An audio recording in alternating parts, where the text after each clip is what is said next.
Күнүбүздүн маанилүү кабарлары менен тааныштырып, сиздер менен Адилет Амангулов. Саламатсыздарбы? Якутиядагы токой өрттөрүнөн кийинки сүрөттөр жарыяланды. Якутияда токой өрттөрүнүн аянты 8,4 миллион гектарга жетти. Бул акыркы 10 жылдагы рекорддук көрсөткүч. Орусиялык басылмалар жазышкандай, республикада 43 токой өрттөнгөн. Эксперттердин эсептөөлөрү боюнча жыл башынан бери Орусиядагы токой өрттөрү 14,96 миллион гектар аянтты кыйраткан. Өрттүн санынын өсүшүн климаттын өзгөрүшү жана мамлекеттик токой чарба башкармалыгынын начар иштөөсү менен байланыштырышкан.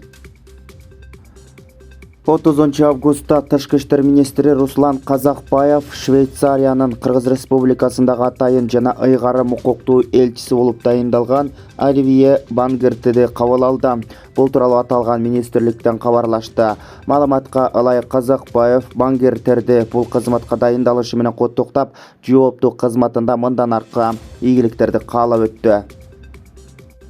Балыкчы Бөкөнбаев Караколуна жолун сел каптап, унаалардын өтүүсүнө кыйынчылык жаралды. Бул тууралуу Өзгөчө кырдаалдар министрлигинин басма сөз кызматынан кабарлашты. Ысык-Көл облусунун Тоң районунда саат 17:30 чамасында кыска мөөнөттө жааган жамгырдын кесепетинен кокту колоттордон келген сел суулары Балыкчы Бөкөнбаев Караколуна жолунун 36-37 чакырымын Каратала жана Шорбулак айылдарынын ортосун каптап, унаалардын өтүүсүнө кыйынчылык жаралды. Унаа жолду сел калдыктарын тазалоо үчүн бир жүктөгүч, бир грейдер жана Тоң райондук жалпы 13 куткаруучу тартылган. Кошумча дагы маалыматтар берилет. Борбордук шайлоо комиссиясына эки партиядан парламенттик шайлоого катышуу үчүн билдирме келип түштү. Бул тууралуу аталган комиссиянын басма сөз кызматынан билдиришти. Билдирме бергендер Социал-демократтар партиясы жана Улуттар биримдиги партиясы. Социал-демократтар партиясы шайлоо боюнча ыйгарым укуктуу өкүлү катары Нурбек Касымбековду, каржы маселелери боюнча ыйгарым укуктуу өкүлү катары Талайбек Усубалиевди дайындады. Ал эми Улуттар биримдиги партиясы шайлоо боюнча ыйгарым укуктуу өкүлү катары Руслан Болотбековду, каржы маселелери боюнча ыйгарым укуктуу өкүлү катары Камил Сыдыковду дайындады. Парламенттик шайлоо 28 ноябрга белгиленген. Жазуу жүзүндө билдирме берүүнүн акыркы күнү 3 сентябрь саат 18:00 чейин.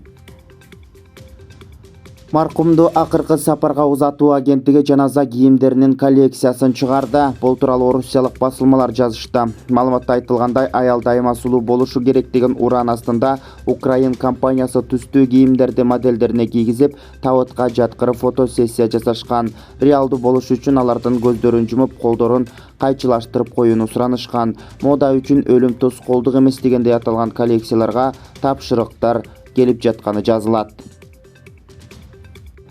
Англия өкмөтү бир жолу колдонула турган желим буюмдардан баш тартууну көздөп жатат. Бул тууралуу чет элдик басылмалар жазып чыгышты. Маалыматка ылайык, бул аракет азыр кеңири пайдаланып жаткан желим идиштерди азайтууга жана океандардагы пластикалык калдыктардын санын кыскартууга карата багытталган. Статистикалык маалыматтарга караганда, Англияда ар бир адам жылына бир ирет колдонуучу 18 даана тарелка жана 37 даана ашкана приборлорун колдонот. 30 августта президент Садыр Жапаров Европа кеңешинин төрагасы Шарль Мишель менен телефон аркылуу сүйлөштү. Бул тууралуу президенттик администрациясынын басма сөз кызматынан кабарлашты. Диалог Европа кеңеши тарабынан демилгеленген. Телефондук сүйлөшүүнүн жүрүшүндө тараптар Кыргыз-Европа көп пландуу кызматташтыгынын актуалдуу маселелерин талкуулашты. Ошондой эле региондогу кырдаалдын өнүгүшү, анын ичинде Ооганстандагы абал боюнча пикир алмашуу болду. Европа кеңешинин төрагасы Шарль Мишель Кыргыз мамлекетинин көз карандысыздыгынын 30 жылдыгына байланыштуу эң жакшы тилектерди айтты. Ошто жол кырсыгы катталып, бир унаада келе жаткан 3 адам каза болгону маалымдалган. Кырсыктан каза болгондор бир туугандар болгон. Бул тууралуу Ош шаардык ички иштер бөлүмүнүн боюнча милициянын кайгыл кызматынан кабарлашты. Каза болгон жарандар Жалал Абад облусунун Нокен районунун тургундары. Булар бир туугандар, ал эми өспүрүм каза болгондордун биринчи небереси деп билдирди басма сөз кызматынан. Жол кырсыгы 28 августта Ош Нуукат жолунда Тагырагы Жапалак айылынын чыга беришинде катталган. Алдын ала маалыматтарга караганда Дэу Матис үлгүсүндөгү унаанын айдоочусу каршы тилкеде токтоп турган. Ички иштер министрлигинин атайын автобусун ашып өтүү аракетин жасаган учурда сүзүшүп кеткен. Ошондой эле кырсыктын кесепетинен Дэу Матис үлгүсүндөгү автоунаада келе жаткан 3 жаран тең каза болушкан. Акыркы саатка алынган кабарлардын топтому мына ушундай жаңылыктар менен коштолду. Биздин YouTube каналыбызга катталып, коңгуроочону басып, жаңылыктарды биринчилерден болуп көрүп туруңуздар. Кийинки саатта угушканча аман болуңуздар.